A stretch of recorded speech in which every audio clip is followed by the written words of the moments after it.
प्राचीन काल में अयोध्या में एक महान और प्रतापी राजा राज्य करता था। राजा हरिश्चंद्र। वे अपने सत्य, दान और न्यायप्रियता के लिए तीनों लोकों में प्रसिद्ध थे। एक दिन देवलोक में देवर्षि नारद ने राजा हरिश्चंद्र की सत्यनिष्ठा की प्रशंसा महर्षि विश्वामित्र से की।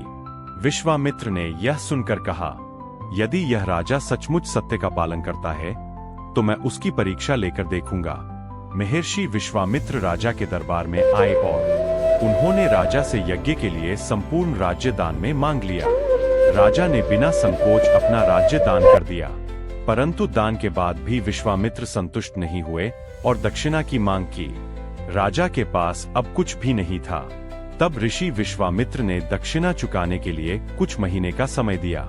यह उनके जीवन का सबसे कठोर क्षण था, परंतु सत्य के वचन के आगे उन्होंने अपने हृदय को भी बांध लिया। परिवार सहित वे काशी पहुंचे। राजा के पास अब कुछ भी नहीं था, फिर भी अपने वचन की रक्षा के लिए उन्होंने अपनी रानी तारामती और पुत्र रोहित को बेच दिया और स्वयं को एक चांडाल के हाथों दास बनाकर काशी के श्मशान घाट का रक्षक बन गए। वहां उनका काम था श्मशान में आने वाले हर शव पर कर लेना। वे मृतक की चिताओं से कर वसूलते थे।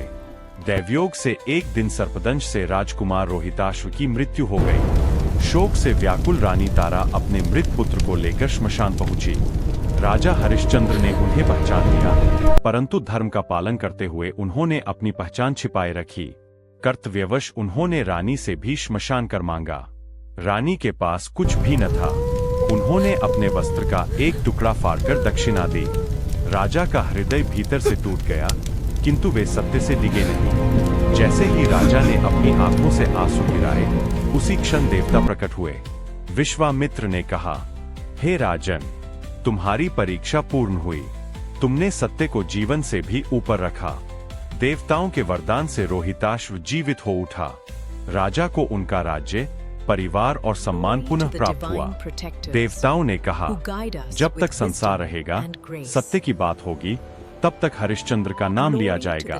कथा का संदेश। सत्य का मार्ग कठिन होता है, पर जो इस मार्ग पर अडिग रहता है वही अमर होता है।